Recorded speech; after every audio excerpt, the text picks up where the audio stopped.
Eto guys, nandito na naman tayo at eto pag-usapan naman natin ngayon ang, anong tawag dito? Ang mga puwedeng mangyari 'no, na dapat ay 'wag nang hihintayin nitong mga senador na mangyari. Ano ang sinasabi ko guys, eto ha, natatandaan ko nung nangyari yung EDSA 2 sapagkat ako ay aktibo na nun at talagang ako ay sumama sa EDSA 'no, sa EDSA 2 na ito. Kasama talaga ako. Nagsimula kami sa Noise Barrage tapos, simultaneous yun, iba't ibang lugar tapos nagkita-kita, na naglakad kami, marcha kami papunta ng Ortigas 'no, at pinabababa na nga si ERAP. At ito alam niyo kung ano, ang nag-ignite ng EDSA 2 na ito ay ang galit ng taong bayan. Ako personally ha, yung galit ko na hindi pinabubuksan itong envelope ni Jose Pidal. 'Di ba? So sa mga hindi nakakakilala diyan, oh, ito si Jose Pidal ito ay si ERAP na nung panahong 'yon, ito si Sabit Sipon sinakyan yung sumikat siya nito at parang siya ang hero. No, si Sabit Sipon pero nalaman natin ngayon siraulo pala. Anyway guys, ito nag-ignite, lumabas ang tao, nag-alsa ang tao dahil nga sa hindi nila pinayagan ng ilang mga senador na buksan itong envelope na ito, okay. So ngayon, ang sinasabi ko, ang tinutukoy ko mukhang meron na naman tayong sitwasyon na ganito. At ang envelope naman sa panahong ito, walang iba kundi itong mahiwagang kahon, mahiwagang BIR box, o di ba ka? So ngayon at ito ay pinagtatalunan kung bubuksan o hindi. So bagamat nagkaroon na ng kaukus, so maghihintay tayo ng desisyon, pero tayo ay nagbibigay ng babala sa ating mga senador, no, sa mga kagalang-galang na judges natin. Bagamat ako'y kampante at naniniwala na kayo ay papanig sa tama at ang majority sa inyo sa total ang botohan niyo lang naman diyan ay simple majority. Ang marami sa inyo ay papanig sa taong bayan na gusto nang makita ng taong bayan kung ano ang nilalaman ng mahiwagang kahon na yan. Sapagkat ang taong bayan ngayon ng mga Pilipino ay naniniwala na itong si Inday Sayad ay mga pinaggagawang kalokohan at may mga hindi tama na pagdedeclare even ng mga tamang pagbabayad ng buwis ang mag-asawa na pinaggagawa na yan.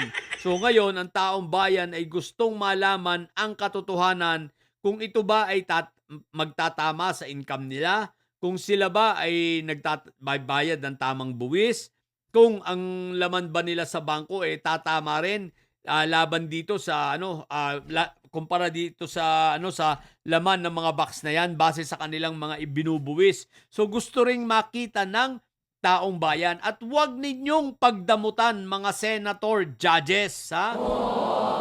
Wag ninyong pagdamutan ang taong bayan na makita at malaman ang katotohanan sapagkat tayo, ang mga Pilipino, mataas ang pagtitimpi niyan, mahaba ang PC pagdating sa pagtitimpi, pero marunong din mapuno at yan ay napatunayan na natin na magkaroon ng EDSA 1, nagkaroon ng EDSA 2 at muntik pa ang EDSA 3 kay Gloria Labandera, dito kay Unanay, di ba ga?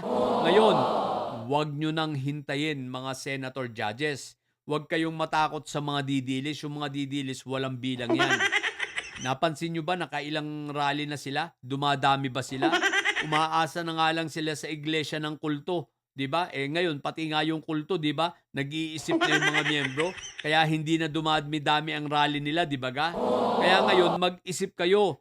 Kapag yan ay hindi ninyo pinabuksan, baka mag-alma uli, baka ang taong bayan ay muling lumabas bagamat may social media na ngayon pero baka muling siguro ko magkakaisa uli yan at lalabas para lamang dyan at sa pagkakataong ito baka hindi lang vice presidente ang gusto ng patalsikin, baka pati kayong mga senator judges mawala sa pwesto ninyo dahil sa galit ng taong bayan. Kaya wag na ninyong hihintayin na mangyari yun, okay?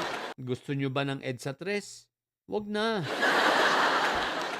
Maging tapat na lang kayo sa inyong sinumpaan, maging tapat kayo sa napaglingkuran nyo ang taong bayan, ang gawin ninyong inyong mga prinsipyo ay ilagay ninyo sa paglilingkod sa taong bayan at kasama diyan sa paglilingkod nyo sa taong bayan ay pagpapakita ng katotohanan na deserved ng bawat Pilipino na malaman, di ba ga? Alalahanin ninyo ang mga sinisweldo ninyo ay galing sa buwis ng taong bayan. Nagtatrabaho kayo para sa taong bayan. Ang sabi nga ng namayapang si former President Pinoy, ang boss ninyo ay ang taong bayan. Ang boss ninyo ay ang mga Pilipino. Hindi ninyo boss yung mga didilis kasi hindi Pilipino yan.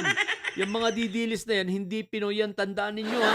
Mga siraulo yan. Yan ay mga pro-China, hindi yan Pilipino, di ba? Yung mga yan ay mga walang ano yan, walang nasyonalidad yung mga hinayupak na yan dahil yung mga yan ay mga makapili, traidor ng bayan, traidor ng Pilipinas at ipinagkanulo ang Pilipinas. Di ba ga? At iko-content ko yan, yung mga ginawa nitong mga Chinese na siraulo na tinawag tayong mga Pilipinong mga unggoy. Kaya huwag kayong matakot sa mga yan. Ang pagsilbihan ninyo, Senator Judges, ay ang mga Pilipino. Simple lang naman. Huwag ninyong ipagdamot. Buksan ninyo ang dapat buksan. Isubpena ang dapat isubpena. Ang mga amlak, ang mga bangko, parang lumabas ang katotohanan sapagkat hindi pumapayag ang taong bayan na tayo ay binabalahura, binabalasubas ng isang vice-presidenteng may sayad, isang vice-presidenteng may saltik, di ba? Isipin mo yun, tapos ipagdadamot ninyo, aba, mali yan. Kaya mga senador, may pagkakataon pa kayo na ayusin ninyo, bagamat hindi na kami umaasa sa 5 senador. Sino yung 5 senador? Si Amy Bangabarena dahil isa yung siraulo. Si Antipetra, mas siraulo yan. Diba? Actually, yan ang pinakasiraulo sa lahat. Tapos si Pia Madamdamin na iyakin, no? Si Pia iyakin, Pia Madamdamin iyakin. Isa pa rin yan. May mga saltik yan. Sino pa? Siyempre, si Kambing Nana. Si Kambing Nana talagang hindi lang siraulo yan. Wala talaga sa hustong pag-iisip. At itong magkapatid na Villar. So, hindi na kami umaasa sa mga yan, no? Na palagay namin buong-buo ng pag-iisip niyan dahil sabi nga ni Kambing Nana, sunugin mo man ang mga yan, mga ngamoy Duterte yan. Okay? So, ngayon, tumingin kayo ay sa taong bayan, wag sa mga didilis dahil walang bilang ang didilis. Tandaan ninyo ha, walang bilang yan, lalo sa mga re-electionist. So, simple lang ang hiling namin. Ipakita, buksan ang kahon, ipasubpena ang mga dapat isubpena, at para sa ganun, makita ng bayan ang katotohanan. Dahil kung wala namang kasalanan si Inday Sayad, maiintindihan ng taong bayan yan, di ba? Kung wala talaga siyang kasalanan at dapat niya yang patunayan.